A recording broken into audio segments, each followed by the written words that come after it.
नमस्कार दोस्तों, एक बार फिर से स्वागत करता हूं आपका डिज़ायर टू लर्न पे। मेरा नाम है अनबित सिसोदिया और आप मेरे साथ पढ़ रहे हैं इंडियन पॉलिटी। पिछले लेक्चर में हमने salient features of Indian constitution पूरा कर लिया था।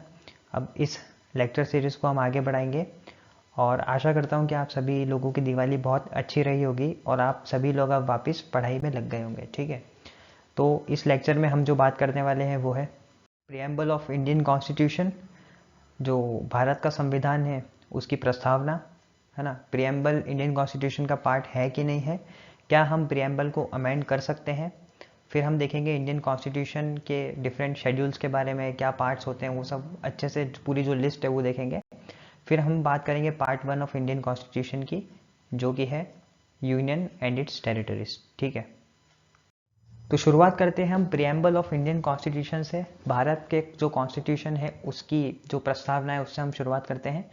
तो जो प्रियम्बल है वो बेसिकली एक इंट्रोडक्शन होता है या प्रीफेस होता है कॉन्स्टिट्यूशन का। ठीक है, प्रीफेस क्या होता है, अगर आप कोई भी एक नई बुक लेंगे तो उसके आगे आपको एक प्रीफेस देखने को मिलता है। प्रीफेस बेसिकली क्या होता है, एक इंट्रोडक्शन होता है, एक जिस्ट होता है, एक समरी होता है उस बुक के बारे में कि इस बुक के अंदर आपको क्या देखने को मिलेगा। ठीक है, तो ऐसे ही हमारा प्रियम्बल है, वो बताता है कि हमारे कॉन्स्टिट्यूशन के अंदर आपको क्या देखने को मिलेगा और एक एसेंस या एक समरी बताता है हमारे कॉन्स्टिट्यूशन की। ठीक है, तो अमेरिका का जो कॉन्स्टिट्यूशन था वो पहला ऐसा कॉन्स्टिट्यूशन था जो कि प्रियम्बल से बिगिन होता है। और जो प्रियम्बल है इंडियन कॉन्स्टिट्यूशन का वो ऑब्जेक्टिव रेजोल्यूशन पे बेस्ड है, जिसको ड्राफ्ट या मूव किसने करा था, पंडित नेहरू ने। कब करा था, 1946 में। ठीक है, हम इस बारे में देख चुके हैं ऑब्जेक्टिव रिजोल्यूशन के बारे में कि जो वेरी फर्स्ट सेशन हुआ था कॉन्स्टिट्यूएंट असेंबली का, उसमें ऑब्जेक्टिव रिजोल्यूशन पास किया था। बेसिकली उसमें ये बताया गया था कि हमारी जो कंट्री है उसकी एस्पिरेशन क्या होगी और भारत के सिटीजन्स क्या चाहते हैं। तो प्रियम्बल में भी आपको उसका एक जिस्ट देखने को मिल जाएगा कि हमारा जो कॉन्स्टिट्यूशन है किस तरह का कॉन्स्टिट्यूशन है और उसमें आपको क्या क्या फीचर्स देखने को मिल जाएंगे। ठीक है, तो देखिए जो हमारा कॉन्स्टिट्यूशन है उसमें प्रियम्बल कुछ इस तरह से दिया गया है। यहाँ पे मैंने इंग्लिश में भी डाल दिया है और हिंदी में भी डाल दिया है, तो आप दोनों पढ़ सकते हैं। ठीक है, अब इसमें जो कैपिटल लेटर्स वाले वर्ड है ना, ये आपको बिल्कुल पता होना चाहिए और इससे क्वेश्चंस बनते हैं प्रियम्बल से और डायरेक्ट क्वेश्चन पूछ लिए जाते हैं कि ये जो वर्ड्स हैं क्या प्रियम्बल के अंदर मेंशन है कि नहीं है, इनमें से कौन सा word 42nd constitution amendment act के बाद डाला गया, कौन सा पहले डाला गया। तो वो अभी हम थोड़ी देर में देखेंगे, लेकिन एक बार मैं चाहता हूँ कि आप जो प्रियम्बल है इंडियन कॉन्स्टिट्यूशन का वो पढ़ें, इंग्लिश में भी पढ़ें और हिंदी में भी पढ़ें। ठीक है, आपको जो ठीक लगे, इंग्लिश में अगर आपको कंफर्टेबल फील होता है तो इंग्लिश में देखें या फिर हिंदी में पढ़ लीजिए। देखिए जो कभी कभी क्या होता है कि पॉलिटी, अगर जैसे आप यूपीएससी का इंटरव्यू दे रहे हैं तो पॉलिटी से अगर आपको कोई क्वेश्चन नहीं भी आता है और एग्जामिनर ने आपसे अगर प्रियम्बल के बारे में ही पूछ लिया, तो कुछ कुछ बच्चे तो ऐसा होते हैं पूरा प्रियम्बल उनको एज इट इज़ याद रहता है कि पूरा यहाँ से आपको वी से लेकर वो कॉन्स्टिट्यूशन तक पूरा सुना देंगे। ठीक है, तो एटलीस्ट आप ये तो एक बार याद कर ही लीजिए कि प्रियम्बल ऑफ इंडियन कॉन्स्टिट्यूशन के अंदर क्या लिखा गया है, और ये एक तरह से आपको जिस्ट देता है कि हमारे कॉन्स्टिट्यूशन किस तरह का कॉन्स्टिट्यूशन है, हमारे कॉन्स्टिट्यूशन में आपको क्या देखने को मिलेगा और हमारा कॉन्स्टिट्यूशन क्यों लिखा गया है। ठीक है, तो पूरा आपको उसका जो उद्देश्य है वो इसके अंदर प्रियम्बल में देखने को मिल जाएगा। ठीक है, प्रियम्बल के अंदर वर्ड्स दिए गए हैं, उनको हम एक बार अच्छे से देख लेते हैं। तो सोर्स क्या है प्रियम्बल का, भारत के नागरिक। ठीक है, तो भारत का जो नागरिक है वो अथॉरिटी देते हैं प्रियम्बल को कि हमें इस तरह का कॉन्स्टिट्यूशन चाहिए जहाँ पे आपको ये ऑब्जेक्टिव्स देखने को मिल जाएंगे। ठीक है, ये सब क्या है, ऑब्जेक्टिव्स है। और प्रियम्बल का सोर्स ऑफ अथॉरिटी क्या हो गया कि किससे प्रियम्बल को ताकत मिलती है, भारत के लोगों से। ठीक है, तो भारत एज ए कंट्री किस तरह की कंट्री होगी, एक सॉवरेन कंट्री होगी। नेचर कैसा होगा, सॉवरेन होगा, सोशलिस्ट होगा, सामाजिक होगा, सेकुलर होगा, धर्म निरपेक्ष होगा, डेमोक्रेटिक होगा। यहाँ पे रेगुलर इंटरवल पे इलेक्शंस आपको देखने को मिलेंगे। ठीक है, हेड ऑफ द स्टेट होगा वो इलेक्टेड होगा, कोई किंग या क्वीन नहीं होगा। ठीक है, अब ये जो आपको ऑब्जेक्टिव्स देखने को मिल रहे हैं, इसमें आपको पहला जो ऑब्जेक्टिव है वो है जस्टिस। तो तीन तरह की आपको जस्टिस देखने को मिलेगी, एक सोशल, इकोनॉमिक और पॉलिटिकल जस्टिस। ठीक है, 5 तरह की आपको लिबर्टी यानी कि आज़ादी देखने को मिलेगी, थॉट की, एक्सप्रेशन की, बिलीफ की, फेथ की, वर्शिप की। आप किसी भी रिलीजन को मान सकते हैं, यहाँ तक कि आप अगर किसी रिलीजन को नहीं माने तो वो भी भारत के अंदर आपको अलाउड है। ठीक है, दो तरह की आपको इक्वलिटी देखने को मिल जाएगी, स्टेटस की और अपॉर्चुनिटी की, ठीक है। हर इंसान को अपॉर्चुनिटी मिलेगी और इक्वलिटी मिलेगी स्टेटस की, ठीक है। अब यहाँ पे आप बोल सकते हैं कि भाई भारत के अंदर तो रिजर्वेशन भी है, तो कहाँ से किस तरह से इक्वलिटी हुई। देखिए आपको पॉलिटी में हर जगह एक्सेप्शंस देखने को तो मिलेंगे ही, ठीक है। बेसिकली जो प्रेम्बल है वो ऑब्जेक्टिव्स बता रहा है कि हमारा कॉन्स्टिट्यूशन किस तरह का कॉन्स्टिट्यूशन होगा, और ये आपको चीज़ें normal day to day life में देखने को मिल भी जाएगी कि देखिए जो हमारा कॉन्स्टिट्यूशन है उसकी जो ऑब्जेक्टिव्स हैं वो फुलफिल हो रहे हैं, ठीक है। तो हमने अच्छा यहाँ तक हो गया इक्वालिटी तक, ठीक है। दो टाइप की आपको फ्रेटर्निटी देखने को मिलेगी, ठीक है। फ्रेटर्निटी का मतलब क्या होता है, भाईचारा, ठीक है। डिग्निटी ऑफ इंडिविजुअल मतलब हर इंसान को सम्मान मिलेगा, ठीक है। और भारत की एकता और अखंडता हमेशा बनी रहे, ठीक है। तो दो टाइप की फ्रेटर्निटी है, दो टाइप की इक्वालिटी है, 5 टाइप की आपको लिबर्टी देखने को मिलेगी और 3 टाइप की आपको जस्टिस देखने को मिलेगी, ठीक है। अब ये तो नॉर्मली अडॉप्शन की डेट है, ठीक है। तो 26 डे ऑफ नवंबर 1949 इस तारीख को हमने अडॉप्ट किया था प्रियम्बल को, ठीक है। और एक्सेप्टेंस है कि हम अपने आप को इस तरह का एक प्रियम्बल देते हैं, ठीक है। अब मैं आपको एक बहुत इंपॉर्टेंट चीज़ बताता हूँ। जो हमारा ओरिजिनल कॉन्स्टिट्यूशन था उसके अंदर जो प्रियम्बल था, वो जो अभी का कॉन्स्टिट्यूशन है उसके अंदर जो प्रियम्बल है वो स्लाइटली थोड़ा डिफरेंट है। और वो चेंज कब आया था, 42nd कॉन्स्टिट्यूशनल अमेंडमेंट एक्ट 1976 के बाद। कौन लाया था, ये इंदिरा गांधी जी, ठीक है। तो जो हमारा ओरिजिनल कॉन्स्टिट्यूशन था उसमें नेचर ऑफ इंडियन स्टेट क्या था कि इंडिया एक सॉवरेन कंट्री है, डेमोक्रेटिक कंट्री है और रिपब्लिक कंट्री है, ठीक है। तो ये जो दो वर्ड है सोशलिस्ट और सेक्युलर, ये आपको ओरिजिनल कॉन्स्टिट्यूशन का जो प्रियम्बल है उसमें देखने को नहीं मिलेंगे। ये कब ऐड करे गए थे, 42nd कॉन्स्टिट्यूशनल अमेंडमेंट एक्ट 1976 के बाद। 3 वर्ड्स टोटल ऐड करे गए थे, दो तो आपके नेचर ऑफ इंडियन स्टेट के अंदर और एक ऑब्जेक्टिव के अंदर जो कि आपको फ्रेटर्निटी में देखने को मिल जाएगा। तो 3 वर्ड कौन कौन से हैं, एक है सोशलिस्ट, दूसरा है सेक्युलर, तीसरा है इंटेग्रिटी। ये आपको बिल्कुल याद होना चाहिए। इस पे क्वेश्चन पूछ लिया जाता है कि 42nd कॉन्स्टिट्यूशन अमेंडमेंट एक्ट के बाद कौन कौन से वर्ड प्रियम्बल के अंदर ऐड करे गए। तो ये तीनों word 42nd constitution amendment act के बाद ऐड करे गए हैं, सोशलिस्ट, सेक्युलर और इंटेग्रिटी।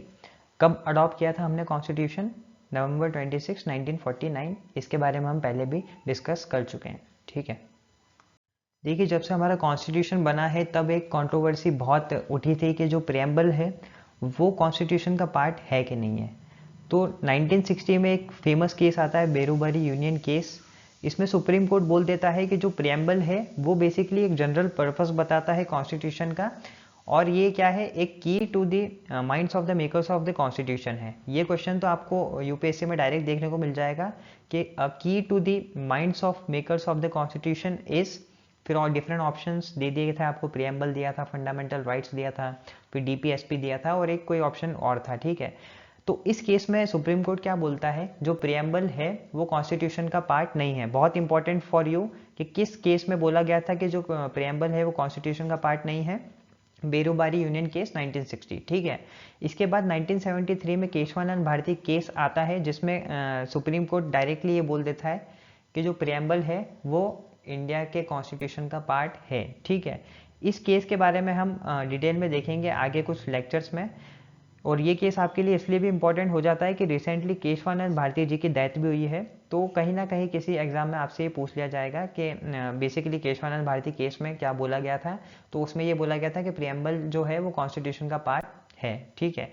फिर LIC ऑफ इंडिया केस आता है 1995 में। इसमें भी सुप्रीम कोर्ट ये बोल देता है कि जो प्रियम्बल है वो इंडियन कॉन्स्टिट्यूशन का एक इंटीग्रल पार्ट है, ठीक है। एक चीज़ ही आपको याद रखना है कि जो बेरूबारी यूनियन केस है इसमें बोला गया था सुप्रीम कोर्ट द्वारा कि जो प्रियम्बल है वो इंडियन कॉन्स्टिट्यूशन का पार्ट नहीं है। अल्टीमेट कंक्लूजन ये है कि जो प्रियम्बल है वो कॉन्स्टिट्यूशन का पार्ट है और इसको अमेंड भी किया जा सकता है, ठीक है। दोनों चीज़ें आपको याद रखनी है कि जो प्रियम्बल है वो कॉन्स्टिट्यूशन का पार्ट भी है और इसको अमेंड भी किया जा सकता है। अब यहाँ पे गौर करने वाली बात यह है कि जो प्रियम्बल है वो सोर्स ऑफ पावर नहीं है लेजिस्लेचर के लिए, ठीक है। लेजिस्लेचर की जो पावर्स आती है उसका सोर्स प्रियम्बल नहीं है, क्या है, कॉन्स्टिट्यूशन ऑफ इंडिया, ठीक है। ना ही ये किसी तरह का प्रोहिबिशन लगाता है लेजिस्लेचर की पावर के ऊपर। तो इंडिया के अंदर जो सुप्रीम होता है वो कॉन्स्टिट्यूशन ऑफ इंडिया है। वो जो प्रियम्बल होता है ये भी नॉन जस्टिशिएबल इन नेचर होता है, किसकी तरह, डीपीएसपी की तरह, है ना, directive principle of state policy की तरह। ये भी नॉन जस्टिशिएबल होता है। जस्टिशिएबल और नॉन जस्टिशिएबल क्या होता है मैं आपको पहले ही बता चुका हूँ। तो इसके जो प्रोविजंस होते हैं ये भी एनफोर्सेबल नहीं होते कोर्ट ऑफ लॉ में, ठीक है। कोर्ट के अंदर जो इसके प्रोविजंस रहते हैं वो एनफोर्स नहीं होते हैं। इस क्वेश्चन का आंसर मैं आपको बता ही चुका हूँ कि प्रियम्बल को अमेंड किया जा सकता है कि नहीं जा सकता। तो प्रियम्बल को बिल्कुल अमेंड किया जा सकता है। और वो क्यों किया जा सकता है, क्योंकि जो प्रियम्बल है वो कॉन्स्टिट्यूशन का पार्ट है। बेरूबारी यूनियन केस 1960 में जिसमें सुप्रीम कोर्ट का जजमेंट आया था, तो उसमें सुप्रीम कोर्ट ने क्या बोला था कि जो प्रियम्बल है वो कॉन्स्टिट्यूशन का पार्ट नहीं है। तो टेक्निकली देखा जाए तो अगर पार्ट नहीं है तो उसको अमेंड भी नहीं किया जा सकता। लेकिन केशवानंद भारती केस 1973 में उसका जजमेंट आता है, उसमें सुप्रीम कोर्ट ये बोलता है कि आप प्रियम्बल को अमेंड कर सकते हैं, लेकिन आपको एक चीज़ का ध्यान रखना है कि जो बेसिक फीचर है कॉन्स्टिट्यूशन का, अब ये बेसिक फीचर क्या होता है ये आगे वाले लेक्चर्स में हम देखेंगे। तो जो बेसिक फीचर्स है वो अफेक्ट नहीं होना चाहिए, और फिर पार्लियामेंट कोई भी लॉ ला सकती है और जो प्रियम्बल है उसको अमेंड भी कर सकती है, ठीक है। बस ध्यान ये रखना है कि जो बेसिक फीचर है कॉन्स्टिट्यूशन का उसमें किसी भी तरह का इफेक्ट नहीं होना चाहिए, वो किसी भी तरह से अफेक्ट नहीं होना चाहिए, ठीक है। आजकल पॉलिटी में बहुत घुमा फिरा के भी क्वेश्चंस पूछ लिए जाते हैं। तो कभी आपको ऑप्शंस में दे दिया गया है कि प्रियम्बल कितनी बार अमेंड हुआ है, तो केवल एक ही बार प्रियम्बल अमेंड हुआ है 1976 में। कौन सा अमेंडमेंट था 42nd constitution amendment act. 3 words add करे थे, मैं आपको बता ही चुका हूँ, सोशलिस्ट, सेकुलर और इंटेग्रिटी, ठीक है। ये तीनों वर्ड्स आपको याद रखने हैं। और कौन लाया था ये अमेंडमेंट, इंदिरा गांधी गवर्नमेंट। तो प्रियम्बल एक ही बार अमेंड हुआ है 1976 में, ये आपको ध्यान रखना है। अब एक झलक हम इंडियन कॉन्स्टिट्यूशन की देख लेते हैं कि इंडियन कॉन्स्टिट्यूशन के अंदर आपको क्या क्या देखने को मिलेगा। तो जो ओरिजिनल कॉन्स्टिट्यूशन था इंडिया का उसमें एक प्रियम्बल था, 395 आर्टिकल्स थे, 22 पार्ट्स थे और 8 शेड्यूल्स थे।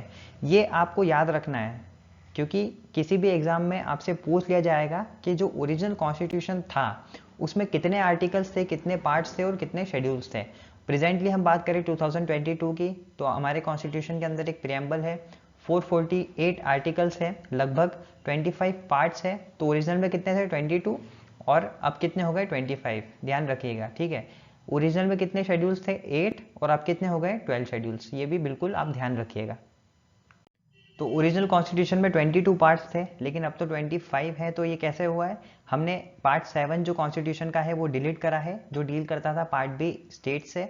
बेसिकली जो इंडिया का कॉन्स्टिट्यूशन था उसमें पार्ट ए, पार्ट बी और पार्ट सी इस तरह के स्टेट्स हुआ करते थे। लेकिन ये जो पूरा कॉन्सेप्ट है हमने चेंज कर दिया जब हमने स्टेट रीऑर्गेनाइजेशन कमीशन का गठन किया। उसके बाद ये जो पूरा सिस्टम है वो हमने चेंज कर दिया। तो ये 7th कॉन्स्टिट्यूशन अमेंडमेंट एक्ट के तहत हमने part 7 of the constitution delete कर दिया। उसके बाद हमने कुछ पार्ट ऐड करे हैं। पार्ट 4 है हमने ऐड करा है, जो किससे डील करता है, फंडामेंटल ड्यूटीज से। पार्ट जो आपका 14A है ये हमने ऐड करा है 42nd कॉन्स्टिट्यूशन अमेंडमेंट एक्ट द्वारा, और ये किससे डील करता है, एडमिनिस्ट्रेटिव ट्रिब्यूनल से डील करता है, ठीक है। पार्ट 9A कॉन्स्टिट्यूशन में हमने ऐड करा है 74th अमेंडमेंट एक्ट द्वारा 1992 में, जिसको लाया गया था, और ये किससे डील करता है, म्यूनसिपालिटीज,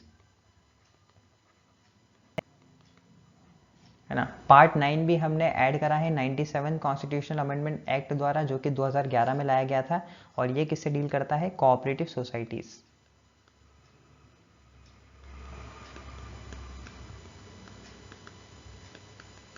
ठीक है, अब बात कर लेते हैं पार्ट्स ऑफ इंडियन कॉन्स्टिट्यूशन के बारे में। तो आपको एक आइडिया होना चाहिए कि कौन सा पार्ट किस सब्जेक्ट से डील करता है और कौन से आर्टिकल्स है, ठीक है।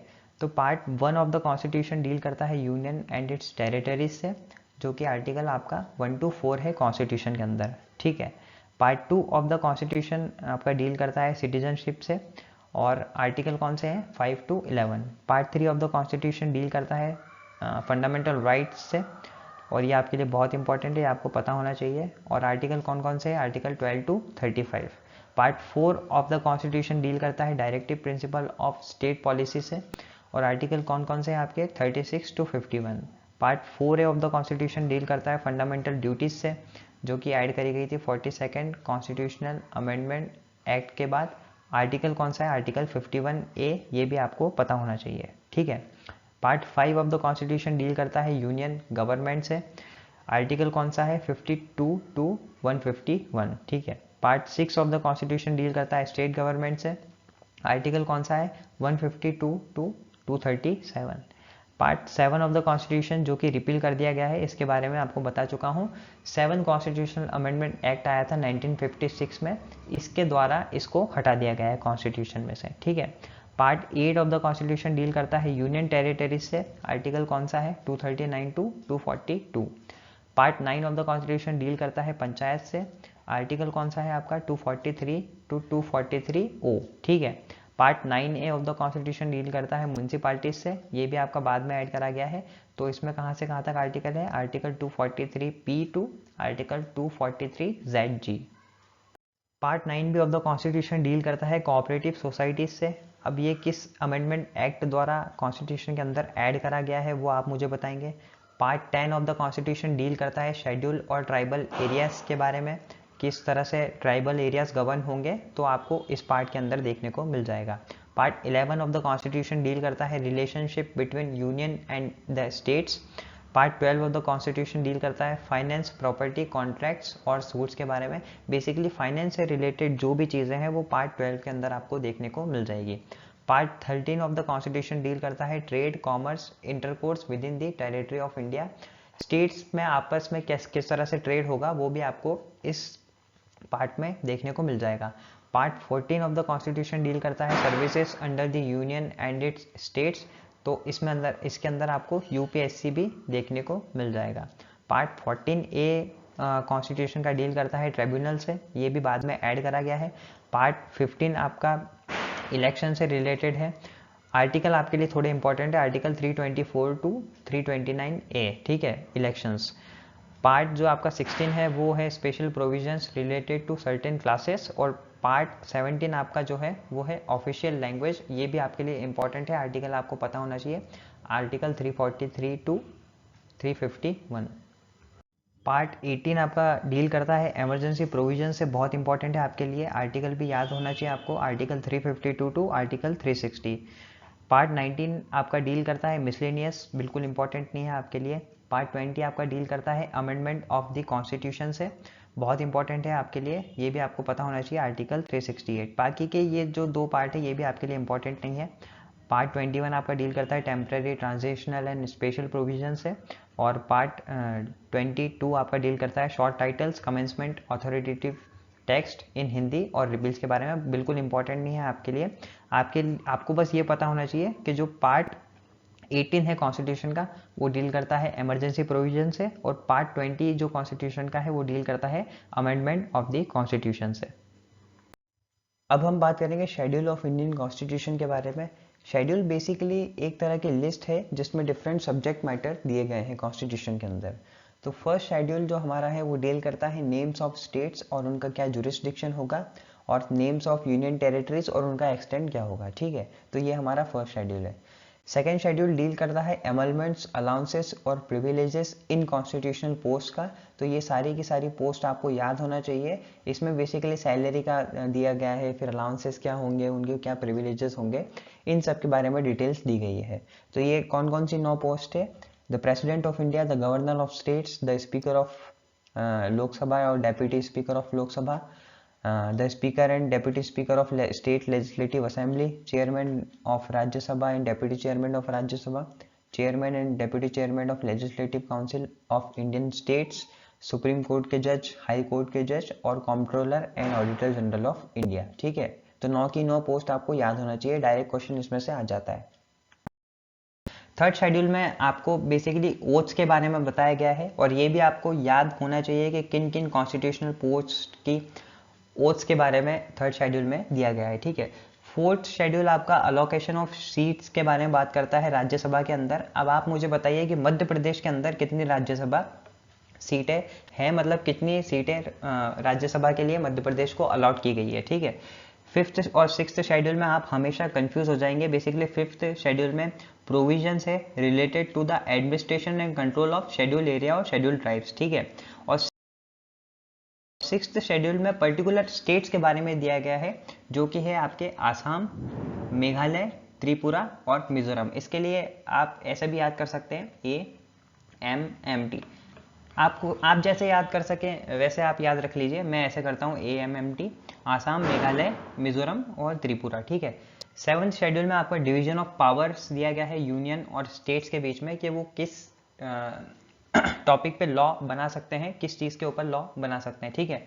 तो जो यूनियन लिस्ट है उसमें ओरिजिनली 97 थे, अभी ये 100 नहीं है, ये अराउंड कितने होंगे, 98 होंगे शायद। ये लिस्ट 2 में आपके स्टेट लिस्ट दी गई है, इसमें ओरिजिनली 66 थे और अभी अराउंड 59 होंगे। ठीक है। लिस्ट 3 आपका कॉन्करेंट लिस्ट है, जिसपे स्टेट या फिर यूनियन दोनों लॉज बना सकते हैं, ये 52 ही है और ओरिजिनली आपके कितने थे, 47। ठीक है। 8 शेड्यूल आपका डील करता है डिफरेंट लैंग्वेजेस के बारे में, कि कॉन्स्टिट्यूशन किन किन लैंग्वेजेस को रिकॉग्नाइज करता है। तो ओरिजिनली 8 शेड्यूल के अंदर 14 लैंग्वेजेस थी, लेकिन अब ये बढ़कर 12 लैंग्वेजेस हो गई है। ठीक है। तो कैसे हुई है, जैसे सिंधी को ऐड करा है 21st कॉन्स्टिट्यूशनल अमेंडमेंट एक्ट द्वारा, जो कि 1967 में लाया गया था। कोंकणी, मणिपुरी और नेपाली को ऐड करा गया है 71st कॉन्स्टिट्यूशनल अमेंडमेंट एक्ट 1992 द्वारा। बोडो, डोगरी, मैथिली और संथाली इसको ऐड करा गया 92nd कॉन्स्टिट्यूशनल अमेंडमेंट एक्ट द्वारा, जो कि 2003 में लाया गया था। तीनों आपको याद होना चाहिए, इसलिए स्टार मार्क कर रहा हूँ। ठीक है। अब ये जो लैंग्वेजेस है, इसमें आपको एक रफ आइडिया होना चाहिए कि कौन सी 8 शेड्यूल के अंदर है और कौन सी नहीं है। ठीक है। एक और इसमें अमेंडमेंट हुआ था 96th कॉन्स्टिट्यूशनल अमेंडमेंट एक्ट। ठीक है। जो कि आपका कब आया था, 2011 में। तो इसमें क्या किया गया था, जो आपकी उड़िया लैंग्वेज है, उड़िया, उसका नेम बदलकर क्या कर दिया गया, उड़िया। ठीक है। तो ये क्या था, 96 कॉन्स्टिट्यूशनल अमेंडमेंट एक्ट। अब बात कर लेते हैं 9th शेड्यूल की। तो बेसिकली 9th शेड्यूल क्यों बनाया गया था, फर्स्ट अमेंडमेंट एक्ट 1951 के द्वारा ये कॉन्स्टिट्यूशन के अंदर ऐड करा गया था। बेसिकली क्या, उस टाइम लैंड को लेकर बहुत सारे डिस्प्यूट्स हो रहे थे। गवर्नमेंट क्या कर रही थी, लैंड लेके और सबको बांट रही थी। तो ये क्या एक तरह से फंडामेंटल राइट्स का वायलेशन था। तो गवर्नमेंट क्या करती है, 9th शेड्यूल बनाती है और ऐसा बोलती है कि 9th शेड्यूल के अंदर कुछ भी चीज़ अगर डालेंगे हम, तो जुडिशरी उसमें इंटरफेयर नहीं कर सकती, उसमें जुडिशियल रिव्यू का यूज़ नहीं कर सकती है। बेसिकली पार्लियामेंट जो भी लॉ बनाती है, तो जुडिशरी इंटरफेयर करके अगर वो लॉ फंडामेंटल राइट्स को वायलेट करता है, तो जुडिशरी उसको इंटरफेयर करके ऐसा करती है कि उस लॉ को नल एंड वॉइड घोषित कर देती है। तो गवर्नमेंट क्या करती है, 9th शेड्यूल बना देती है कि अब इसके अंदर हम जो भी डालेंगे उस पर जुडिशियल रिव्यू जुडिशरी के पास अवेलेबल नहीं होगा। ठीक है। तो ऐसा 1973 तक तो चलता है, लेकिन 24 अप्रैल 1973 को क्या आता है, केशवानंद भारती केस का जजमेंट आता है। उसमें जुडिशरी ये भी बोल देती है कि ठीक है, 24 अप्रैल 1973 तक आपने जो भी लॉज बनाए हैं और अगर उसको 9th शेड्यूल के अंदर डाल दिया है, तो उसको जुडिशरी रिव्यू नहीं कर सकती, हम ये मान लेते हैं। ठीक है। लेकिन 24 अप्रैल 1973 के बाद जो भी लॉज बनेंगे, उसको जुडिशरी जुडिशियल रिव्यू यूज करके नल एंड वॉइड भी घोषित कर सकती है और चेंज भी घोषित कर सकती है। तो बेसिकली ये पूरा 9th शेड्यूल है। ठीक है। तो अब अगर कोई लॉ बनता है तो जुडिशरी उस पर जुडिशियल रिव्यू का यूज कर सकती है। ठीक है। 10th शेड्यूल में बेसिकली एंटी डिफेक्शन लॉ के बारे में दिया गया है। इसके बारे में हम अच्छे से देखेंगे जब हम एंटी डिफेक्शन लॉ पढ़ेंगे। और ये 52nd कॉन्स्टिट्यूशन अमेंडमेंट एक्ट द्वारा कॉन्स्टिट्यूशन के अंदर ऐड करा गया है। 11th शेड्यूल में आपको डिफरेंट प्रोविजंस मिल जाएंगे पंचायत को लेकर। इसमें बेसिकली 29 मैटर्स है और ये कैसे ऐड करा गया था, 73rd कॉन्स्टिट्यूशन अमेंडमेंट एक्ट 1992 द्वारा। ठीक है। 12th शेड्यूल के अंदर आपको देखने को मिलेगा म्यूनसिपालिटी से रिलेटेड प्रोविजंस और इसके अंदर 18 मैटर्स है। और ये कब कैसे ऐड करा गया था, 74th कॉन्स्टिट्यूशन अमेंडमेंट एक्ट 1992 द्वारा। दोनों इंपॉर्टेंट है, ये आपको याद होना चाहिए। ठीक है।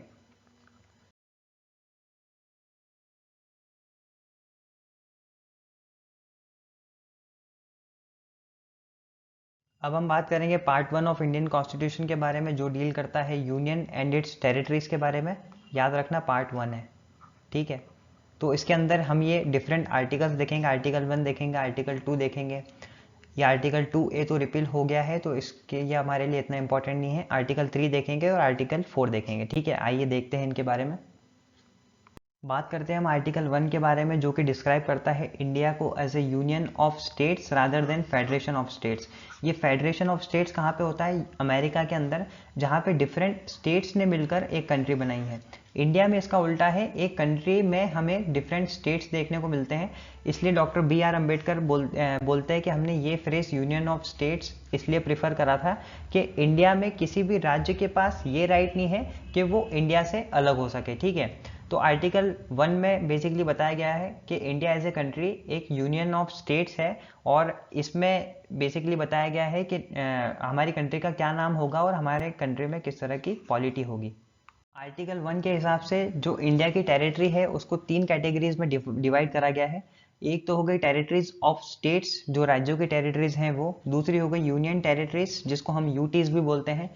तीसरी हो गई अगर गवर्नमेंट ऑफ इंडिया अगर किसी भी टेरिटरी को एक्वायर करती है फ्यूचर में, तो उसको ईजिली हम देश के अंदर शामिल कर सकते हैं। फॉर एग्जाम्पल 1975 तक जो सिक्किम है, सिक्किम वो इंडिया का पार्ट नहीं था, तो 1975 के बाद इंडिया का पार्ट हो गया और उसको हमने इजीली एक्वायर कर लिया और हमारे देश के अंदर शामिल भी कर लिया।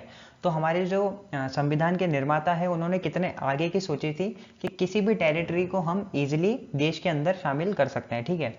तो जो टेरिटरी ऑफ इंडिया है वो एक वाइडर एक्सप्रेशन है बजाय यूनियन ऑफ इंडिया के, क्योंकि यूनियन ऑफ इंडिया में हम केवल इंक्लूड करते हैं स्टेट्स को, वाइल टेरिटरी ऑफ इंडिया में हम इंक्लूड करते हैं स्टेट्स प्लस यूटीज। और फ्यूचर में अगर हम कोई टेरिटरी एक्वायर करते हैं, चाहे वो आइलैंड हो या कोई कंट्री हो, तो उसको हम इजीली हमारे देश के अंदर शामिल कर सकते हैं। फॉरेन टेरिटरीज को हम किस तरह देश के अंदर शामिल कर सकते हैं? तो एक तरीका तो हो गया सेसेशन।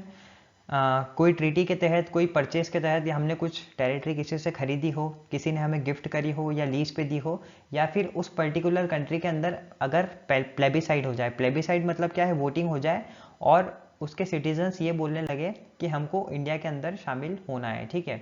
या कोई पर्टिकुलर टेरिटरी है और मतलब कोई कंट्री है, उसका कोई पर्टिकुलर पार्ट है, अगर वो इंडिया के साथ शामिल होना चाहता है तो वो भी इजिली हो सकता है, ठीक है। ट्रीटी का आपको बहुत अच्छा एग्जाम्पल देता हूँ। एक 100th कॉन्स्टिट्यूशनल अमेंडमेंट एक्ट हमारे और बांग्लादेश के बीच में हुआ था, जिसमें हमने कुछ टेरिटरी बांग्लादेश को दी थी और कुछ टेरिटरी बांग्लादेश से ली थी, ठीक है। इसके बारे में हम अच्छे से आगे देखेंगे, ठीक है। तो हम कोई टेरिटरी को ऑक्यूपाई भी कर सकते हैं। अगर हमने किसी कंट्री को हरा दिया वॉर में या किसी भी तरीके से और उसको इंडिया के अंदर शामिल कर लिया, तो वो भी एक तरीका है, ठीक है। अब यहाँ पे कुछ एग्जाम्पल दिए गए हैं कि जो फॉरेन टेरिटरीज थी और उसको हमने इंडिया में शामिल करा है। कौन कौन सी है? Dadra and Nagar Haveli, Goa, Daman and Diu, Puducherry, Sikkim. इसका एग्जाम्पल तो मैंने अभी आपको दिया 1975 का, ठीक है। बात कर लेते हैं अब आर्टिकल 2 के बारे में। तो आर्टिकल 2 के हिसाब से पार्लियामेंट के पास ये पावर होती है कि वो न्यू स्टेट्स बना सकता है, ठीक है। फॉर एग्जांपल एक हाइपोथेटिकल सिचुएशन है, अगर फ्यूचर में इंडिया पाकिस्तान को कॉन्क्वेस्ट करके, पाकिस्तान को हरा के पूरा पाकिस्तान को इंडिया के अंदर एक्वायर कर लेता है, तो पाकिस्तान के अंदर तो आपको डिफरेंट स्टेट्स देखने को मिलेगी। अगर पाकिस्तान के अंदर इंडिया को नए स्टेट्स बनाना है तो वो किसका यूज़ करेगा? आर्टिकल 2 का। तो बेसिकली ये पूरा आर्टिकल 2 है कि पार्लियामेंट के पास पावर होती है कि वो न्यू स्टेट्स बना सकती है, ठीक है। आगे चलते हैं, बात करते हैं आर्टिकल 3 के बारे में। तो आर्टिकल 3 एम्पावर करता है पार्लियामेंट को कि वो किसी भी एग्जिस्टिंग स्टेट की बाउंड्री बदल सकती है, उसको इंक्रीज कर सकती है, ख़त्म कर सकती है, अल्टर कर सकती है, या फिर किसी भी स्टेट का नाम बदल सकती है। फॉर एग्जांपल पार्लियामेंट के पास ये भी पावर होता है कि अगर कोई 2 स्टेट्स है उनको मिला के एक पूरा स्टेट बना दे, या कोई एक स्टेट है उसको 2 डिफरेंट स्टेट बना दे। इसका बहुत अच्छा एग्जांपल आंध्र प्रदेश। आंध्र प्रदेश में से आपको तेलंगाना भी देखने को मिलेगा, तो आंध्र प्रदेश और तेलंगाना अलग अलग स्टेट्स हो गए। दूसरा एग्जांपल है मध्य प्रदेश का, कि मध्य प्रदेश में से छत्तीसगढ़ को अलग करा गया, ठीक है। तो वो आपका एक स्टेट हुआ करता था, उसको 2 डिफरेंट स्टेट्स बना दिया गया। किसका यूज़ करा? आर्टिकल 3 का। अब मेजर कन्फ्यूजन आपको यही होगा आर्टिकल 3 और आर्टिकल 2 के बीच में। तो आर्टिकल 2 में हम बेसिकली उन स्टेट्स की बात कर रहे हैं जो इंडिया का पार्ट नहीं था और इंडिया ने उन्हें एक्वायर करके एक स्टेट बनाया है, जैसे कि सिक्किम और गोवा। तो हम किसका यूज़ कर रहे हैं, आर्टिकल 2 का। बहुत इंपॉर्टेंट है, आपको याद रखना पड़ेगा ये, ठीक है। उन स्टेट्स की बात कर रहे हैं जो इंडिया का पार्ट नहीं थे। वहीं आर्टिकल 3 की बात करें तो हम एग्जिस्टिंग जो इंडिया के स्टेट्स हैं उनकी बात करते हैं। अगर हमें उनकी बाउंड्री बदलना हो, या एक स्टेट से 2 स्टेट बनाना हो, या 2 स्टेट से 1 स्टेट बनाना हो, किसी स्टेट का अगर हमें नाम चेंज करना हो, तो हम किसका यूज़ करेंगे, आर्टिकल 3 का। एग्जाम्पल है तेलंगाना, उत्तराखंड, और भी आप एग्जाम्पल दे सकते हैं जैसे कि छत्तीसगढ़, ठीक है। देखिए, इंडिया में कोई भी ऐसा बिल लाया जाता है जो अफेक्ट करता है किसी स्टेट की बाउंड्री को या उसके नाम को, या 2 स्टेट से 1 स्टेट बनाना हो या 1 स्टेट से 2 स्टेट बनाना हो, तो उसकी एक फॉर्मल प्रोसेस दी गई है कॉन्स्टिट्यूशन के अंदर कि किस तरह से करा जा सकता है, ठीक है। तो ऐसा बिल किसी भी हाउस में लाया जा सकता है, या तो लोकसभा में या तो राज्यसभा में। लेकिन इसके लिए क्या ज़रूरी है, प्रायर रिकमेंडेशन ज़रूरी है, किसका, प्रेसिडेंट का। प्रेसिडेंट बोलेंगे तो ही ऐसा बिल लाया जा सकता है, नहीं तो नहीं लाया जा सकता, ठीक है। प्रेसिडेंट फिर वो बिल को भेजता है कंसर्न स्टेट लेजिस्लेचर के पास, और एक टाइम फ्रेमवर्क बता देते हैं कि इतने टाइम में आपको अपनी राय देनी है। प्रेसिडेंट चाहे तो ये टाइम बढ़ा भी सकते हैं, और जो कंसर्न स्टेट लेजिस्लेचर रहता है वो पर्टिकुलर टाइम के बाद पार्लियामेंट को अपनी राय बताता है, और अगर पार्लियामेंट ये राय मान लेती है तो वो जो बिल है किसी भी हाउस में इंट्रोड्यूस हो जाता है प्रेसिडेंट की रिकमेंडेशन से, और वो बिल पे फिर चर्चा चालू हो जाती है, और सिंपल मेजोरिटी से वो बिल अगर दोनों हाउस में पास हो गया तो इजीली स्टेट फॉर्म हो जाता है, या जो भी स्टेट की बाउंड्री बदलना हो, नाम बदलना हो, उसकी बाउंड्रीज अल्टर करना हो, तो वो इजीली हो जाता है, ठीक है। अब यहाँ पे गौर करने वाली बात यह है कि जो एडवाइस स्टेट लेजिस्लेचर से ली जाती है वो पार्लियामेंट के ऊपर बाउंड नहीं रहती है। अगर स्टेट लेजिस्लेचर चाहे कि भाई हमें तो ऐसा कुछ नहीं करना है और हम इस डिसीजन से खुश नहीं हैं, तो पार्लियामेंट बाउंड नहीं है कि वो इस एडवाइस को माने।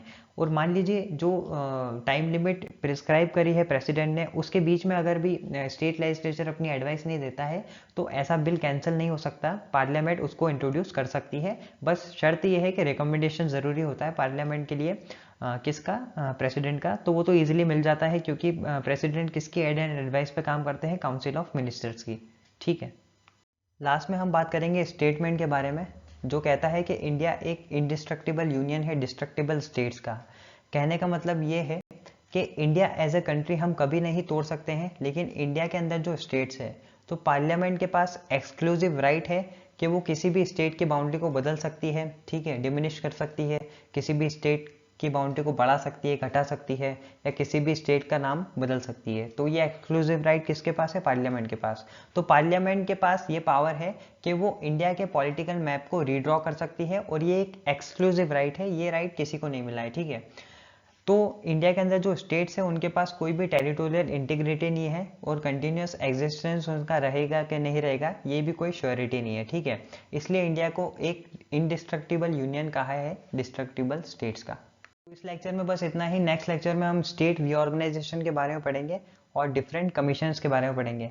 अब जाने से पहले आपके लिए मेरे पास 2 क्वेश्चंस और हैं, तो इसका आंसर आप कमेंट बॉक्स में दीजिएगा, ठीक है। पहला जो क्वेश्चन है आपका वो है कि कॉन्स्टिट्यूशन ऑफ इंडिया किस तरह का कॉन्स्टिट्यूशन है, ये रिजिड है, फ्लेक्सिबल है, बहुत रिजिड है, या पार्शली रिजिड है, पार्शली फ्लेक्सिबल है, ठीक है। नेक्स्ट जो क्वेश्चन है वो ये है कि इंडिया के फेडरलिज्म को कोऑपरेटिव फेडरलिज्म किसने कहा है। तो आपके ऑप्शन है G Austin, K C Wheare, sir Ivor Jennings, या फिर डी बसु। इन दोनों क्वेश्चंस के आंसर आपको मुझे कमेंट बॉक्स में देना है, ठीक है। तो सबके सब कमेंट करिएगा बिल्कुल। So thank you for watching this video. मिलता हूँ आपसे नेक्स्ट लेक्चर में, तब तक के लिए आप सभी अपना ख्याल रखें और अच्छे से पढ़ाई करते रहें, ठीक है।